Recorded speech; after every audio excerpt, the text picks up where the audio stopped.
real deal New England feel. I went off the rails. My wife told me I would be ashamed of myself. You should be ashamed of yourself. Corso and Catone.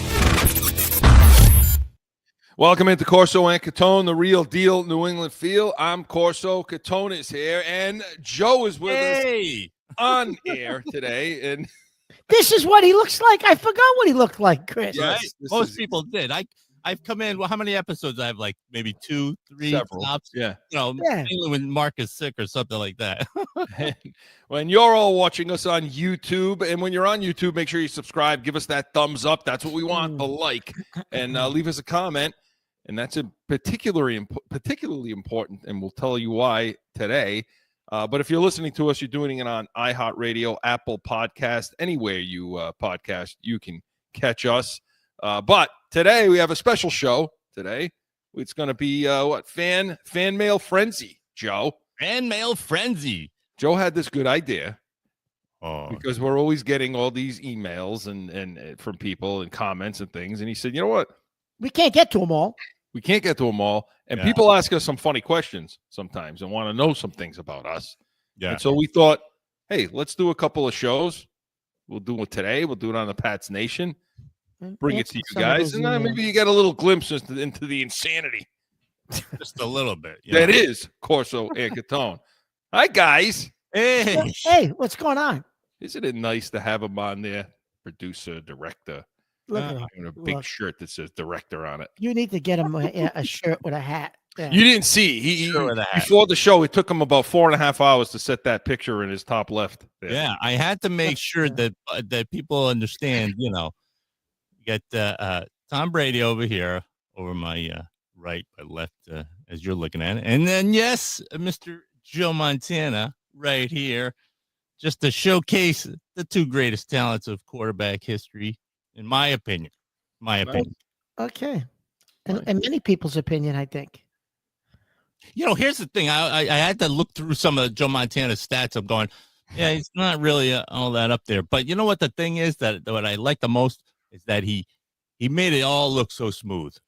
I think that's the difference between all other quarterbacks. He just made it look smoother. It doesn't look like a guy should be a quarterback at all. No. You know what I mean?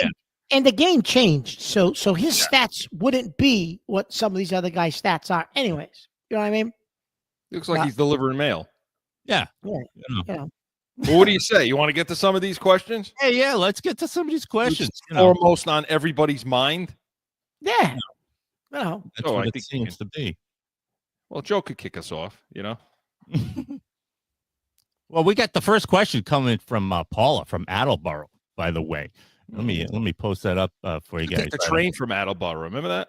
Yeah. Just to get on that train to go to the stadium. Yeah. All right, sorry, go ahead. No, so I don't know when you're gonna stop talking because rarely ever do. Anyways, Paula wants to know, why did you guys decide to do the shows? That you can see right down there. A question.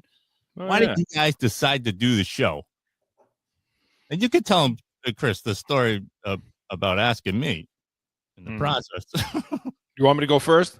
Yeah. No, you go first. Go ahead. Since this really was your creation, you know. So this was during, and I'll go quick. This was during COVID, and things were tough, right? I mean, business was tough. Everything, the phone's not ringing. I had already had my firm set up to work from home before COVID, because it's made sense.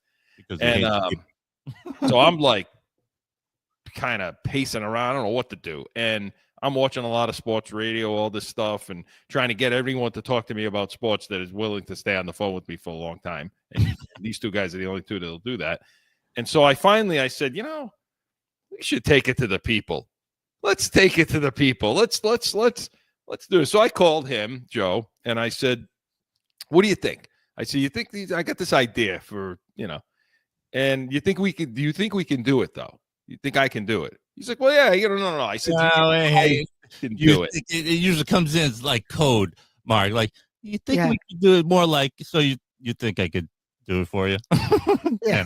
No. I wanted to know, does he think that does he think I have the capability or talent or whatever to be able to get on one of these things and do this? Because, everybody has podcasts and they sound like shit. They sound like shit. It's true. And I'm like, because I don't want to waste anybody's time. I said, if you don't think I could do this, then tell me that. We don't need to, And he said, he said, yeah, I think we can make that work, And so then I said, well, we can't do it without Mark. I said, that's just got to be Mark's got to be here. So then I called Mark, and how'd that go, Mark? So he called me, and at first I said, What are you talking about? Like, what's wrong with you? We're gonna do a podcast? Like, what? Who's gonna listen to me and you? Right? So then we talked about it, and we're like, well, how do we start? What do we do? And we actually started with a post-game show, right? Yeah, it was this, show. And then there was a post-game show too. There was a post-game show, right? We were like, well, live, which might come back, by the way, right? Yes. Yes, and that was actually fun, but it just took up so much time because as soon as the game ended, you had to set up, you had to go through your notes, you had to, it was instant reaction. But our instant reaction, Chris, guys didn't get to 2-3 days later after they were able to analyze tape. We did it like instantaneously. Yeah. When you think about it, Chris, we really did. But when you think about it, Mark, to hop on your point is the fact that these other shows have analysts doing that throughout the game. So then the talent just gets on air and then reads off the script, and it's like, oh yeah, you got somebody doing it for you throughout the show, throughout the game. It's like you guys are doing it yourselves, and we were putting it up right away live. Yeah, live. That was the one thing Joe seemed you were surprised about. I mean, look, we've all known each other our whole life. So you understand out there, we're all related here. So we've known each other forever. And Mark and I have basically been doing this show for 30 years. Yeah. Just not on, Right. Just not on air. I mean, it's the same stuff. I mean, we mention it on the show all the time. I talked to Mark the other night. We were on the phone talking about, this is what we do. We were watching we watch Yankee games on the phone. So we got losers, And let me ask you this question: but big time losers. What was the trigger though for you guys? For you to what episode? As I know you talked about this before, Chris, about the flagship stations, and you guys talk about this throughout our whole show of things that they talk about, and especially during the Belichick era, where they weren't really asking the hard questions. And what was the trigger? What episode, or what was the one thing episode that you saw that said, I got to do my own show. I can't take this flagship nonsense anymore. Oh, so many. So many, though. It's hard to pinpoint one. But they just don't get it. No, you know what it was? I'll tell you what. During that COVID summer, Snell, the pitcher Snell? Yep. He pitched for Tampa at the time. Yeah. And people stop. People wonder how am I going to pay my employees? The phone's not ringing.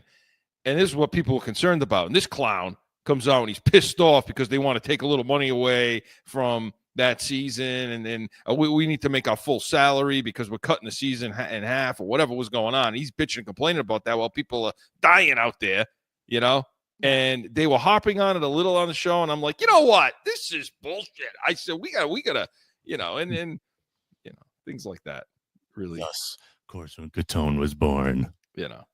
People just, it's our allergy to people. Yeah.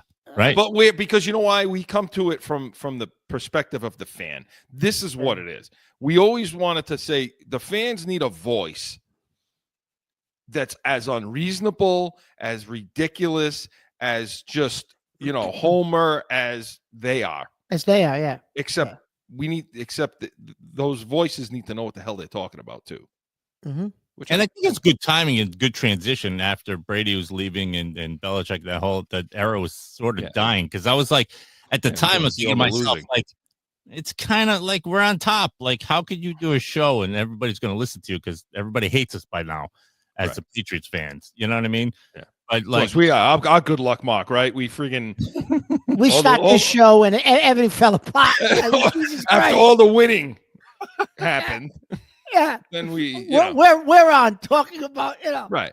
It's like when I moved to Arizona. I moved to Arizona in 2000, the year 2000. What happened the year after?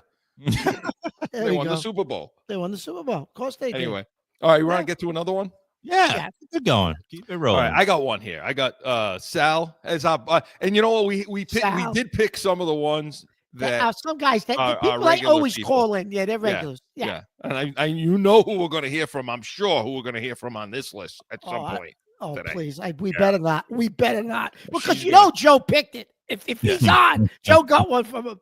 So I'm sure there'll be one from her on here. Anyway. Oh, there's got to be. Sal from East Providence.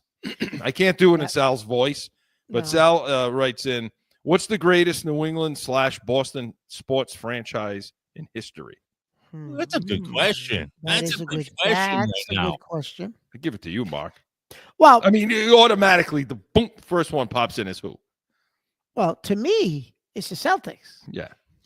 Celtics, of course, you got the history of Russell and Auerbach and all those guys, right? And all the banners and they got the most championships in sports history. Well, not Yankees, but you know what I mean? Instantaneous, but in Boston, you think of them. And it's interesting, though, Chris, because what's the greatest sports franchise in history? Okay, so are you going just by championships? What are we going by, right? I mean, if you go by popularity, at one time, the Patriots, you were on the metal benches. There was nobody there was nobody there. It was you and maybe 2,000 other people, right? There was nobody there. So 10 below zero against Indianapolis, and I'm sitting there with in the whole stadium with 4 of my best friends, I guess. Right, there was nobody there. So when you look at it from that sense, the Patriots now are off the chart, but that was not always the case. Obviously, Celtics, and the Bruins. Their heyday, Chris, was the 70s with Bobby Orr and Phil Esposito and Sanderson and all those guys. I mean, they want a cup with with Chara and those guys, but the height of their popularity, really was the big bad Bruins of the 70s, right? Early age, remember Channel 38? You'd be trying to get the end of the game. Derek Sanderson and John and Cusack. Right, all those guys, right? With announcers. Yeah, those were. I mean, I don't know, but the greatest Eddie Edelman too. Andelman. The greatest franchise, Chris. I mean, you have to. I don't know. Do you disagree with the Celtics Boston franchise? I think honestly, I agree with that. I think it's the Connecticut Sun. Yeah, I would agree with that. And the WNBA team. Listen, they're the best. They're the most storied team in NBA history. NBA history, yeah. So now you're talking about the Montreal Canadiens, say for hockey. I mean, that's what the Celtics are for the Yankees basketball. The Yankees in baseball. The Yankees in baseball. So they're the Yankees of basketball. So it's hard to not say. I mean, would they win 11 in a row or something, or 9 in a row? Something like that. Yeah. in the 60s or 50s. I think, and then Chris, when you think about the greatest NBA players of all time, I mean, obviously now you're talking Russell. Yeah, right. They probably have more Hall of Famers, right, than anyone else. I would say Russell himself, just the most. I never knew this. The most winningest person in the world is Bill Russell of awards of, and I was anything. Really, I didn't know that of anything of all awards of any type. He's got the most. And it's wow, I didn't realize. Yeah, I would say it's the Celtics, but I'll tell you this: the Patriots to win. Personally, I think it's tougher to win a Super Bowl than any other type of championship. I just think it is because there's so many more moving parts. I think to a football situation, a football team, some more guys, 53 play. I mean, there's a lot of things that factor in. Less games. You're talking about 16, 17 games. That's it. So your margin for error is minute. Mm-hmm. And what they did for 20 years, I've never seen that done at that consistently. So, but I would say the Celtics, guys. Yeah. What do you think, Joe?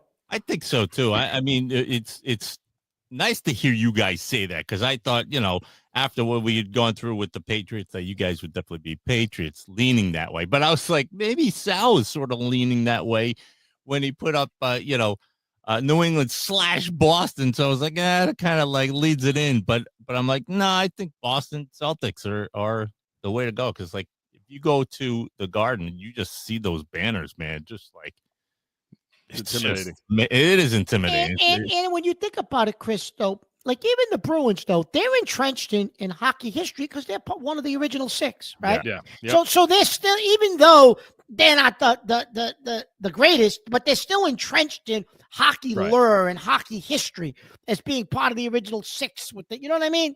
Yeah.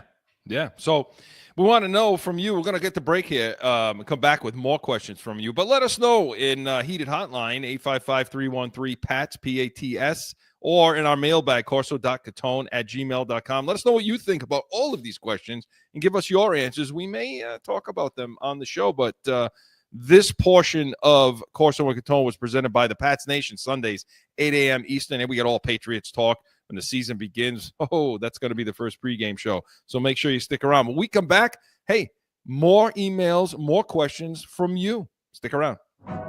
Sundays are for football. And here in New England, that means it's the Pats Nation with Corso and Catone.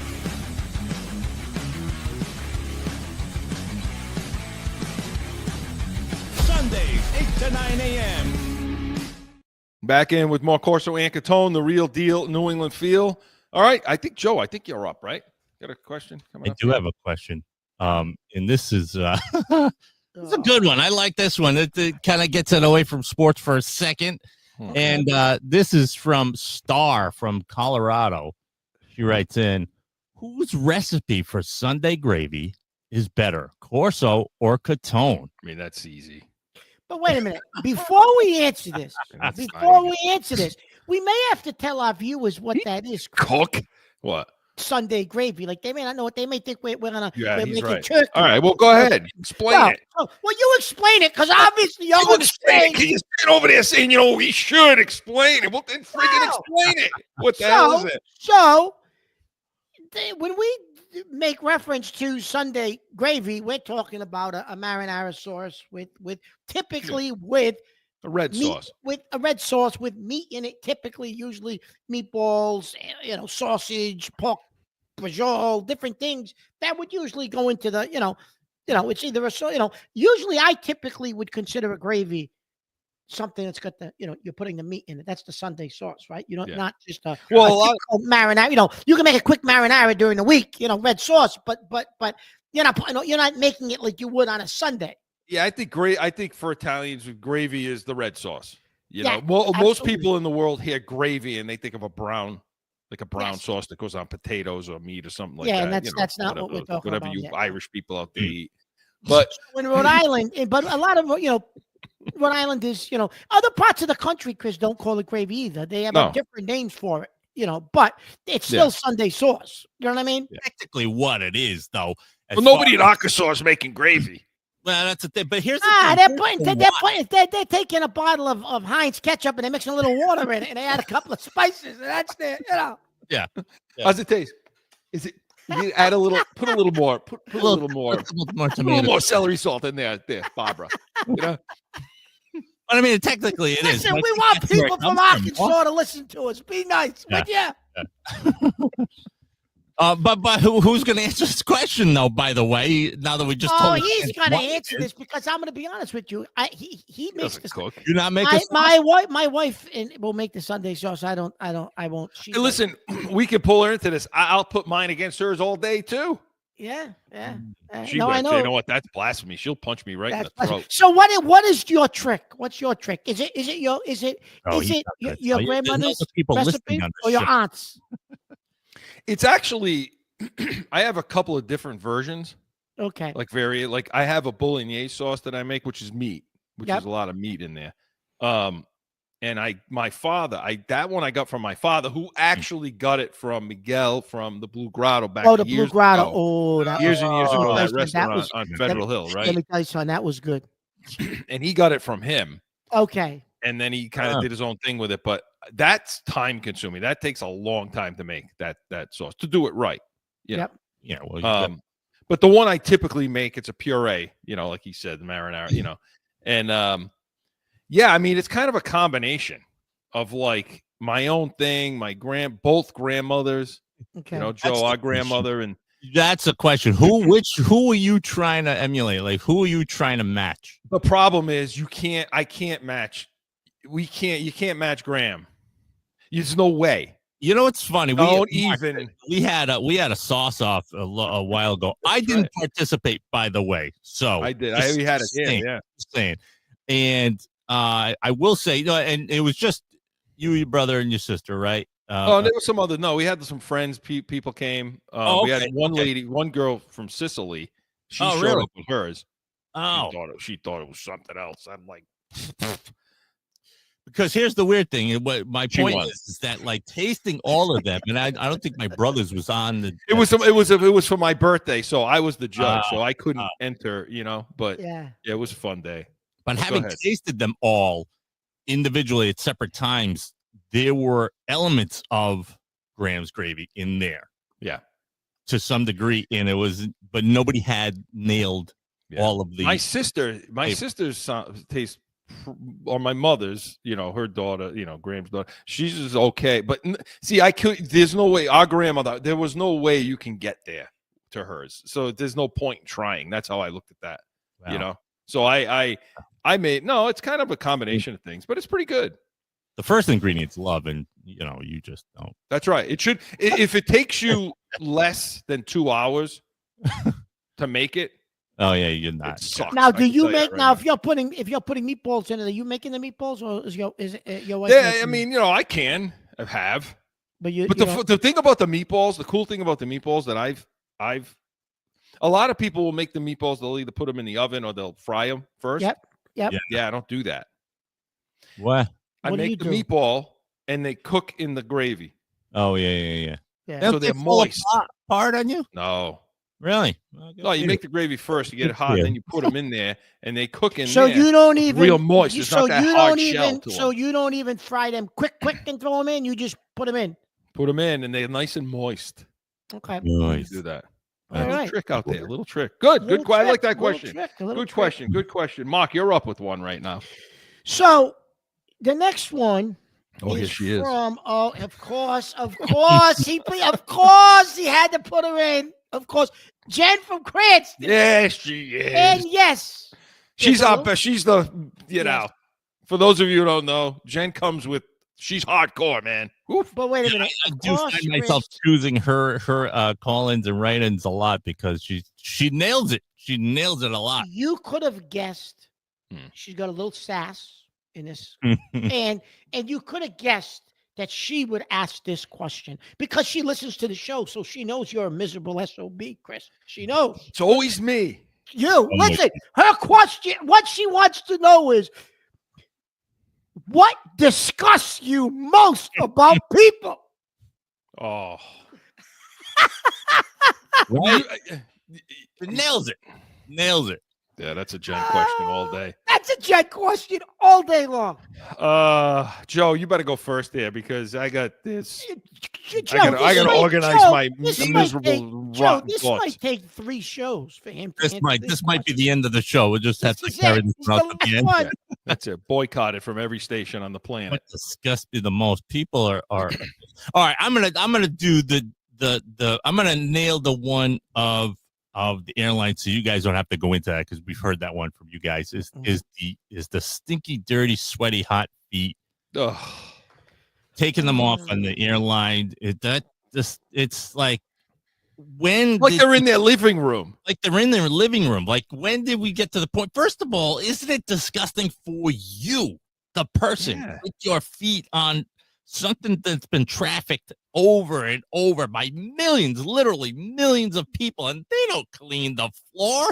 They barely clean the air. You guys have been on a flight when the you have to wait for the next one, so you're staying on the same flight, and then people are like they grab a couple of garbage cans. That's it. It's like in the movie theaters, same thing. Like, would you take your shoes off in the movie theater? Like, no, it's the same type of floor. It's disgusting. So I'll nail that one for you. That's disgusting. I don't even go to a movie theater. No. But Joe, I'm gonna add on to that. You know what that is to me? What you just described? It's a lack of common decency. Right. There's no common decency, morals, respect. These people are filthy, dirty, disgraceful animals. Like, I don't seem to understand. I don't understand. You know, they're taking their shoes and socks off on a dirty plane. They got garbage in between their toes. I mean, it's filthy. The girl, I'm next to the girl who's breastfeeding. You know, I mean, come on. How about the girl? How about the lady that was reading? You shut the light off. Oh, I shut the light on her. I mean, like it's just common decency. What's happened to people's common decency? I don't understand what's happened. That's my, I don't get it. I had to give a particular moment, but what about you guys? What disgusts you the most? Besides that, what disgusts you the most about people, Chris? Because I know you. Jen, you had to ask this, Jen. Yeah, just like he's too many answers. There's no modesty anymore. Like, it's one thing to be a filthy disgrace, like Mark just described. And listen, most people that I come across are filthy, rotten, disgrace. By the way, that issue with the plane, yeah, you know what you need to do? Go shut all the lights off and put one of those, what are those, black lights or whatever you call those things, right? Yeah, put one of those on in the plane. Yeah. See what the hell's on there. No, okay? You take. I mean, you look at something like that, you should show up in a hazmat suit from now on. Yeah. You know, never mind. Take your shoes off, you filthy pigs. But here's the thing, okay? Not only are people disgusting and all that, but they don't care about, like, they're brazen about it. It's like, hey, we're in the day and age of, hey, this is who I am. Right. And I'm going to record it and I'm going to put it out there for people to see. And I don't really care what you think. That's what I hate about people. Have a little modesty. Think before you speak. Say something. Don't just go stop recording yourself. I mean, there's so many things from how about the jackasses in the gym, Joe? Oh my God. I don't go to the gym, but you tell me these stories because I can't stand. I try not to go into public a lot. Yeah. They get the video camera. They get the tripod. This is coming from a man who's going to go into courtrooms to make a living. He tries not to go out in public. But see, at least there I expect it. Right. Like, I expect people to be just, who they are in a criminal courtroom. This is what we're dealing with. You know what I mean? But in other places, like you said, the gym, they're recording themselves. Well, get out of here with that. Yeah. I mean, I've been in bathrooms, and I very rarely go into a public bathroom. but when I had people pull up, they're recording stuff themselves in the mirror. I'm like, oh, you can't do that in here. Is there nothing sacred anymore? Can't I take a leak without friggin' having somebody recording it? Joe, in the gyms, right? They must leave sweat all over the machines, and gross, right? Yeah. It's one of the gyms and it's a well-known gym now, but the one thing that they started doing was, I was like, okay, that's actually pretty cool, was putting like bottles of sanitizer and paper towels near in spots that you can get to and wipe down. And so I'm like, now it's become sort of a thing, but do people do it? No. You know what I mean? What happened to COVID? What happened? What happened? Yeah. Remember during COVID, and people would, come to this restaurant, we clean. We like they advertise we're extra clean. Well, what the hell were you doing before? Well, you weren't cleaning before? I don't understand. Speaking of that, Chris, I saw a guy. You notice how it all has to do with cleanliness? You bring up COVID. I saw a guy the other day, Joe. He's jogging. He's got one of the COVID masks on. What are you outside jogging for if you're going to wear one of those masks? Stay in your house. Buy a treadmill. Go for a walk on the treadmill. Like, you're running with a mask on? Then you obviously shouldn't be outdoors running if you're running with a COVID mask on. I'm confused. Yeah, you got to tell them, keep wearing the mask, keep breathing in your own disgusting breath. Maybe you'll pass out. We don't have to deal with you anymore. Listen, if the poor guy has some kind population control. One at a time. If the gentleman has an autoimmune something, whatever, okay, maybe you got to wear a mask. What autoimmune? Out in the world, you breathe the regular air. Joe, I'm trying to be nice. He's going to be a filthy animal. Right? I'm trying to be nice over here, right? But buy yourself an indoor gym, buy a treadmill, something. Do it in your own home. People. I don't care what you do out there. Just do it away from me. Just don't bother me. I don't want to know about it. I don't want to hear about it. I'm not interested. The advent of all the social media, what the hell do I care? What you did and ate this morning for breakfast. Or what your dog ate. Or taking a picture of a pile of dog shit on the thing and say, look, my dog is feeling better this week. Look at what he did. What? What the hell are you watching? I'm telling you, these people do all kinds of What crazy is he shit out watching, Joe? That's what happens in gated communities, Yeah, what are you watching? What about you, Mark? How One about way you? in, one way out, man. It's You, scary. Mark? What about you, Mark? What disgusts you about people mostly? Oh, I told you the lack of common decency. Decency is always his word. And respect. They don't listen to me. They don't. Come on. I mean, Bicycle people. Bicycle people. No, I brought this up a few months back on I think it was a Catone's comments 2 or 3 months ago. The people that throwing trash on the ground and all this nonsense, right? I mean, what's wrong with these people? What is wrong with them?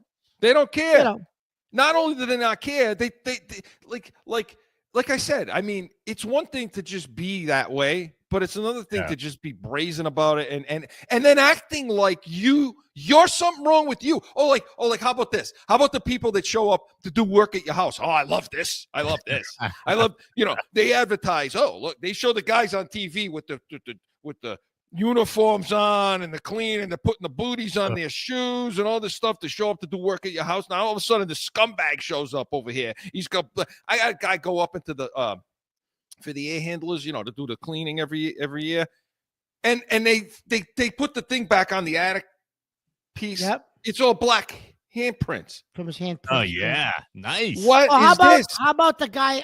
They come work at your house and they want to use your bathroom? They had 15 tacos the night before. I tell them it's broken. Tacos. Yeah, they have 15 tacos. They want to go use your toilet, right? I said I got 6 bathrooms. I said they're all broken. I don't know, but no. The thing that pisses you off the most about it is you're the one who's uncomfortable telling them to wash their hands in your house. Yeah. That's the brazen, flipping, pushy attitude. They look at you like you got to wash up, buddy. I mean, you're going to touch my ceiling, and you're like, okay. Those are the things. I mean, there's so much more. We can do a whole show on it. Open it. You open Pandora's box. Yeah. Thank you, Jen. Of course, that was Jen. Of course. Thank you, Jen, for that question. We're going to take another break. Come back. And we have more, I think. We have more questions. Yeah, we got a couple more. For sure. Get to those. This portion of Corso and Catone was presented by Corso Law Group. CorsoLawGroup.com. I don't think anybody's going to hire me anymore after this one. So, allow us to be your voice. When we come back, more questions from you. No flipping. No one ever thinks they will be in need of a criminal or traffic lawyer, but things happen. Corso Law Group is Arizona's leading criminal and traffic law firm. Their 20-plus years experience and attention to detail has helped thousands of people who found themselves in a situation in Arizona. Whether it's a traffic ticket or more serious issue, talk with these expert attorneys. CorsoLawGroup.com. Back in with more Corso. Yesterday I was behind two people riding a bike, riding their bikes, and they look like they're going to the friggin' Tour de France with all that shit on they're wearing with the bullet helmets. Like, where you going? You're 700 years old. You got all that crap on like someone's sponsoring you. Joe, why did bikes bother him so much? I don't know. An issue with people riding bikes. I hate it. I just, like these people, they have like, designated bike lanes here. Yeah, they have those here now too. With the arrow and the picture of a bicycle. Yeah. These people. So the one person's in the lane and the other person's next to him. They're gonna ride side by side like chips. Right? Chips. Nobody knows what you just said, Chips. Nobody knows that reference. I was an old 70s. That's all. That's all another issue. By the way, if we have fans now, I think that most of them should be aware that this guy's most of his references are 70s television. Last night I was watching Super Friends. Super Friends. Awesome show. Yeah. Anyway, they're riding next to each other. So he's in the driving lane. Hang on the horn. Get out of goddamn way. All right. We're back in with Corso and Catone. What do we got? Joe, you're up, I think, right? Who's next? Is it me? Yeah. Actually, here's a good one. I had to put this one in. This is from Julie from North Providence. She writes in, which of you has the craziest football ritual? Now, I'm going to go ahead and answer this one first because I know that mine's way shorter than either one of you two, because I was thinking to myself, I'm like, I don't have any rituals. But then I realized that I was like, oh no, I got a couple of shirts that I wear that if I don't put it on. We pulled you right in, Joe. We pulled you in. If I don't wear like a certain shirt or a certain timing of like I have a hat that I just bought, and I haven't gotten to get the hat to be a winning hat yet. You know what I mean? So I'm like, I do try something new with the ritual routine, but definitely is one shirt that if I get it on before the game starts and we win, or we have won, we keep winning with that shirt, but that doesn't happen all the time. So how about you two? I know I've seen Chris's. Well, Chris is going to have to go last, Joe. Yeah. Yours is worse. Yours is worse because you quiet about it. I'm not worse. Listen, so there's a couple of different rituals. So if I'm actually going to the game. Wait, before you say that. Yep. People understand. I think you're the same. It's not really based on, like, if they don't win, then you stop doing it. This is just you do it, regardless of wins and losses, right? Regardless of wins and losses, yeah. So I'm the opposite when it comes to that, though. No, so so if I'm actually going to the game, which we're not supposed to do, but Whatever. We do. I don't know. Oh God, I wish I didn't say that. I've got the same hat that I've been wearing for probably from 30 years. Okay. It's the same one. It's actually the color of it matches. I think it's close to the uniforms they wore when Parcells was here, because that's probably But anyway, so I got this hat and this pullover that my wife keeps trying to. Oh, that's right. Every year when we flip over clothes, no, what are you doing? Give me that. What are you doing? You can't get rid of that. No. So that's my. It doesn't matter if it's 100. Describe the pullover though, everybody. No. That other one I bought, that yellow thing I bought. The yellow one. No. It was once white. It's a Patriot pullover that I wear. That when I go to the games, it doesn't matter if it's 90 out. I gotta wear it. It doesn't matter. I'll put shorts on, but I gotta wear it. Right. So, but when I go to the game, that's different. But at home, I'm not. See, at home, I don't have too many rituals at home. All I got to do is I do have to sit. It's the same chair, same seat. I have to call him at the same time. So there's no phone calls. About an hour. So as soon as it's about an hour before the game, there's no more phone calls. There's no interaction between him and I. You would think there would be. There's no interaction. This has been going on for 30 years. No interaction. The only interaction now, because we have texting, is sometimes text. Sometimes text, because text wasn't invented. Wasn't invented 30 years ago when this started, these rituals. So he'll text me the inactives. That's the only thing I'll hear from him, is who the inactives are for the game, and that's it. No other communication can occur. Communication occurs after the first offensive series. If we start on defense, while before I hear him. It's a while before we hear from me. And it's got to be after the first offensive possession. Not during it. It has to end. Touchdown, whatever it is. And then I call him. And then it starts. And then we don't get off the phone pretty much the whole game. But that's how the communication goes. It can't happen any other way. You know what I mean? You call him first before I call him first. He does not call me. I call at him all, ever. Like throughout the whole game. That is ritual. No, that's my ritual. It's just a ritual. But after, like, I can't. There's times I want to call him. I can't. Never called me. He does not call me during the game. I make the phone calls. If he's going to go to the bathroom, all right, good. He waits, because then I'll call him back. whatever. But that's my ritual. That's just how it's There have been. been a couple of times where I've called him during answer. the game. Or I get pissed. He gets pissed off. He's like, what are you calling me for right now? I'm like, okay, screw it, I hang up. I just hang up. And then, but he always ends the call the same way. So it's like he makes the call, he ends the call. Like that's it. So it's we'll be talking. He's in mid-sentence. Something happens. Like, I'll call you back. That's it. I can't get up. The statement is always, no, it's never, I'll call you back. It's this. No. It's this. It's, I'll call you. I'll call you back. I'll call you back. That's it.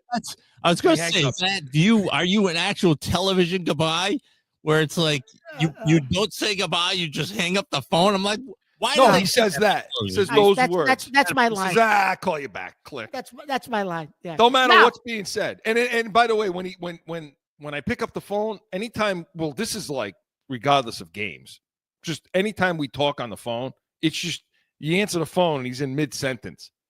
My last ritual is, and then Chris will go on for the rest of the show.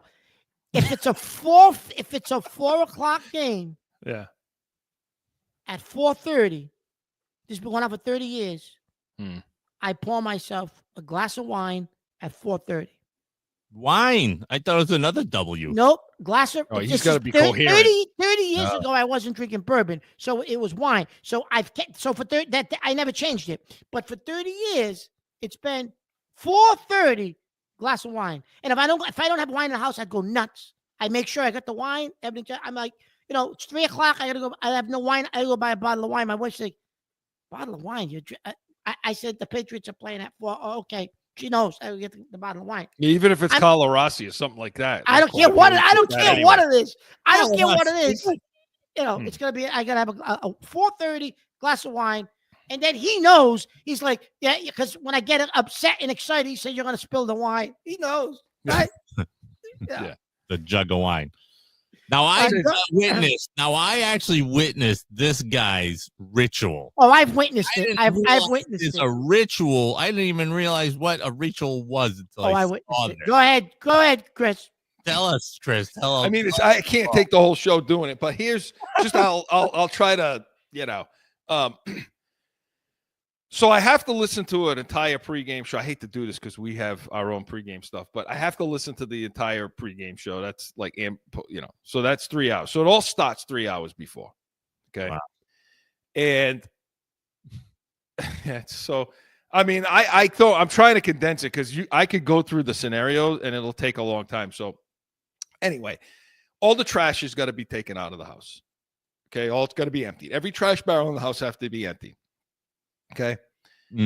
All the towels that are hung on the towel racks have got to be perfectly folded and hung that way and like line up the back and the front of it. Okay. Every toilet paper roll has to be perforated perfectly in the house for all the bathrooms. You do the triangle fold? No, the triangle. No. Stop. Shut up, will you? So, all right. All toilets have got to be flushed half an hour before each game, and the lids have to be closed. Okay. Oh my God.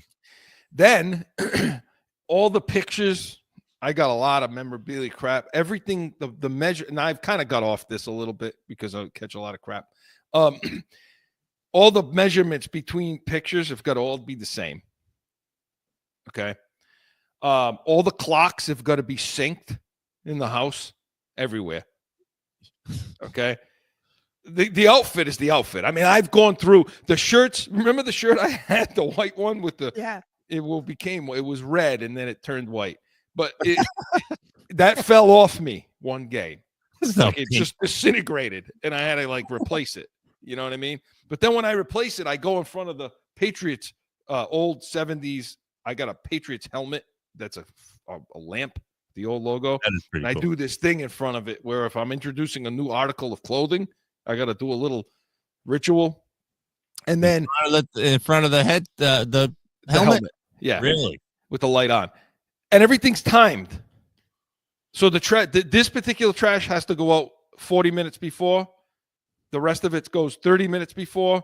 Then I got a ritual with my kids that I do this thing with them. It has to be 20 minutes before. Okay.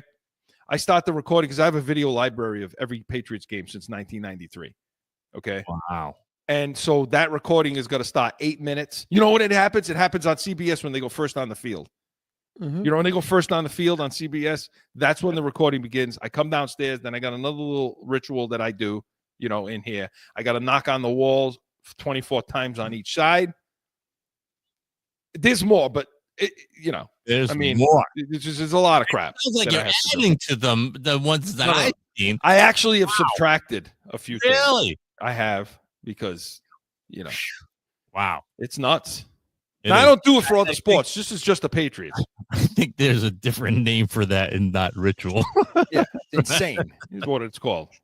Insane. But the funny thing is everybody knows it. Oh, and my mother has to call me. She's been doing this for 20 whatever years. Mhm. 30 minutes before the game, she calls Yeah. to wish Yeah. me luck. Good luck on the game today. No matter where she is. That's why I asked you, Mark, if that call to him is your ritual or his ritual. No, that's my ritual. Well, We've that's been it. doing that for 30 years. That's mine. That's mine. Well, Because we'll be on the phone midstream. Like we just talk. Like there was Super Bowls. We're on the phone like the whole game. Yeah. No, I know that. That's the last time I was there in your house watching the game, and then you called Mark. Oh, and he gets pissed when somebody's Yes. here. If somebody's here, because I don't like watching games with people. Like I don't want. I mean, you guys, that's different. But like, because you understand, other people. Oh yeah. Yeah. Yeah. Do you remember the time when in-laws were in town and my Oh no, brother-in-law, bad. It was bad. It was bad. this bad, kid in the bad. background was drinking too much. They were playing Cincinnati and we were losing. Oh. Okay. And I was forced to allow this kid to watch the game. He's on the phone with me now, right?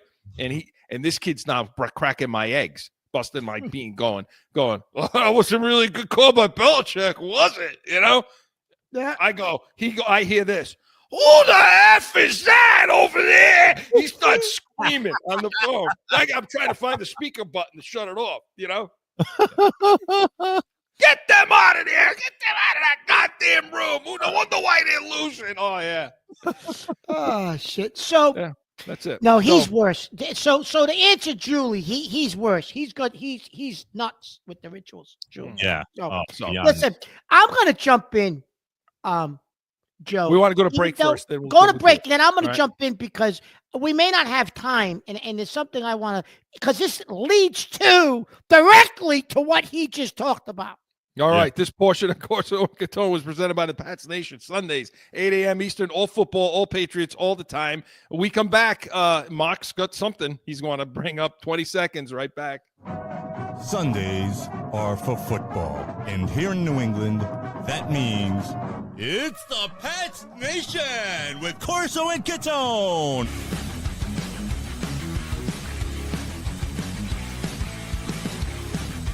Sundays, 8 to 9 a.m. Back in with more CORSO and Catone, the real deal New England feel. All right, Mark, you're up. Now, Mark, I don't know which one you're gonna come out with. Listen, but Oh. so he brings up all these rituals, Joe. Yeah. Everything he does, pregame, hour, half hour, 15 minutes.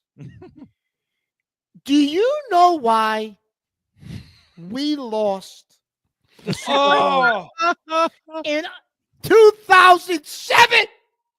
A perfect season we lost.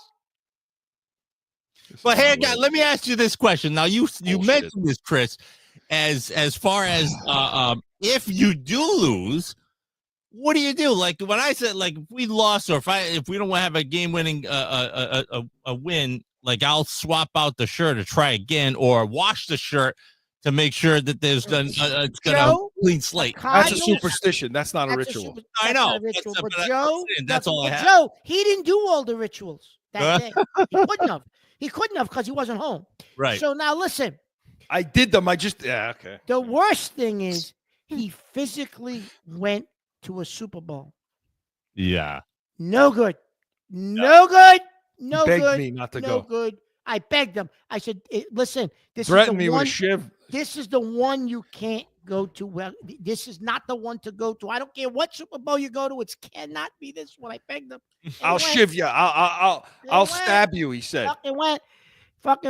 Listen, No, listen. This is going to Paul from Providence, our worst nightmare. Sent this Yeah. and he wants to know, and this kind of goes with this. I really agree that it was my fault. It was. Listen, he says, since you guys call yourself fanalists, he's busting our beans. This guy loves to bust. I our hate beans, Paul. He loves. I to bust hate you, our beans. Paul. He said, since you guys call yourselves fanalists, what are each of your top 5 moments from the Brady Belichick era, ranked 5 through 1? My number 1 is the 07 Super Bowl. He says, oops, who won that one? Because, of course, Paul's a Giants fan. I hate Paul. And every chance he gets, he wants to put the screws. Because you, jerk face, over there, had to go and tell him. Me? You had to go tell the people how it was my fault about 07. Now he's never. Now the Paul's been relentless since then about 07. Yeah. Right. So Stop living in the past, Paul. Stop living in the past. That was like the Giants' greatest moment, right? They can't. They keep reliving it. Otherwise, right? you're gonna go back to Bavaro. They keep reliving. Listen, well, this is a tough one, Chris. Yeah. Like this is a tough one. I don't even know if we got enough time. Yeah. I mean, okay, but like, well, you can name. We could all come up with we one. Could name one, right? Maybe 2. So wait, what is it then? He says, what are each of your top 5 moments from the Brady Belichick era, ranked 5 through 1? That's a whole show. That's definitely a whole show. That's a whole show. Well, what do you got? What do you think? I have my number 1, but ahead, I don't know if I have. I Go gotta ahead. think about it. It's like I got to think about it. Go ahead, Joe. My number 1 is the comeback, so I don't want to like throw that one out there right away, but that's my number 1. Like as far as moments, all right, I feel that we all might say that, but if not, I'm gonna throw that as my number 1. But I'll throw a 3 or 4, and then one of the favorites is still 2007. Sorry, guys, but for the first that's your favorite moment. No. For the first time in history, it was able to watch a style of football that the Patriots should have been doing forever, and we still talk about it. And it's Brady to Moss, like just any moment. And majority of the time, it's that one-handed grab. I forgot what game it was, but Brady to Moss, just like that moment, those moments all the time. I was just like, this is what it should have been like. This is what it always should be like. Why don't we do this? Why didn't we learn from that? But it was always fun to watch because it was just like, that. That would be top 3, let's say, You guys, look at deep in thought. Thank you, Paul. This is why, by the way, I keep putting Paul's stuff. So there's so many moments, right? I know, right? Yeah. I mean, think about it. 20 years. If you take mine, I'm screwed. All right, so here's what I'm not gonna take yours. I don't think I'm gonna take yours. Here's why I'm gonna take it. I'm gonna pick this one just because just because of the type of fan I am.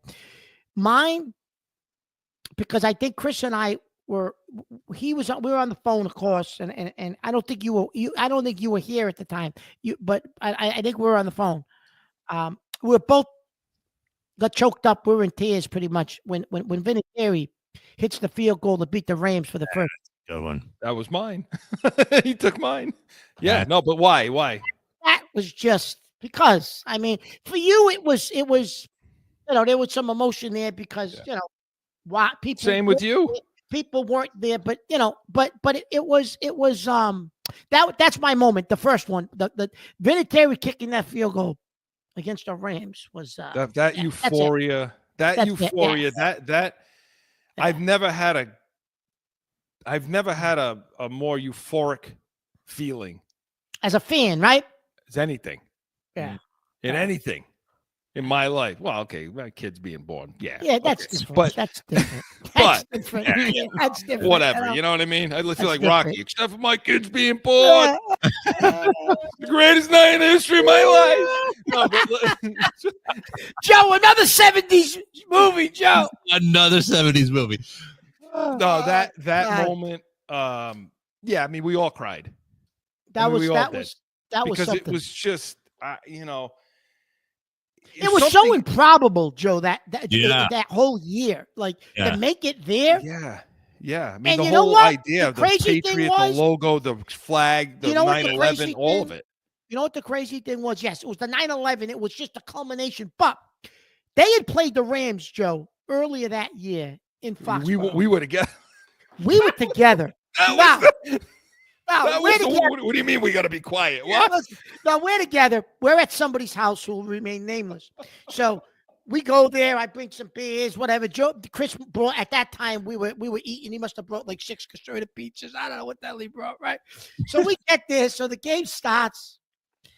And the house we were at, they had a infant child, young, I don't know, a few months old, maybe a few months old. I don't know, 4 or 5 months old. So the game starts. And the guy turns to us and he says, "Oh, you guys got to be quiet. My wife's trying to put the baby to sleep." And Chris looked at me and said, "What did he just say?" I said, "Well, we got to be quiet." So he says, "Oh, all right." We stayed maybe 10 more minutes. I look, here he is. He's got concerted pizza under his arm. He's going, "Let's go. Let's go." We go to my place, right? I can't watch this. Full boxes of pizza. I can't watch this game with him. But that night, we looked at each other and said, because the Rams were the measure stick. They were the team that was supposed to win the Super Bowl all season. We made a couple of mistakes in the game, and we looked at each other, and we were like, we can beat this damn team. If we play this team again, we could beat them. But the only issue was, how the hell are you going to get to the Super Bowl to beat them? You know what I mean? You had to get there. Because physically, the Rams had never gotten beat around like that on the field. And they even said it. They even said it post-game. They said it post-game. That was their mistake. That's all Belichick had to hear leading into that Super Bowl. Yeah. It was. I mean, that was the most, I would say, maybe not Brady Belichick moment, but when you say Brady Belichick era, then that includes Patriot moment, right? Because you use the word era there. Yeah. Because Brady brings him down the field, right? The famous John Madden quote, "Well, they should just kneel on the ball and go to overtime," right? Yeah. I mean, and I should say, let me back something up. Mark mentioned something quickly about the emotions involved, about my father, people that weren't there here anymore. Back to one ritual that I didn't mention, and I should. My father and I used to watch every game together, forever, since I was a little kid. Even when they were blacked out, we'd listen to it on the radio, and as you guys know. And so he always sat to my right. Okay. So behind me, it's a media room, so there's like a bunch of chairs, So I designate that the center chairs were kind of my chair. So the chair to the right directly to the right of that, no one has ever sat in that chair during a game, ever. And nobody in the house, people come in, no one even thinks to sit in that chair during a game. That's like open, because I feel like he's sitting there, But based on a lot of that stuff, I agree with these guys. I mean, I was in Arizona when the Super Bowl happened, on the phone with him, and we knew. When did we know they were going to win that game? When they got... Well, there was a couple of moments I think we knew. Beginning, before the game even began, when they were announced as a team.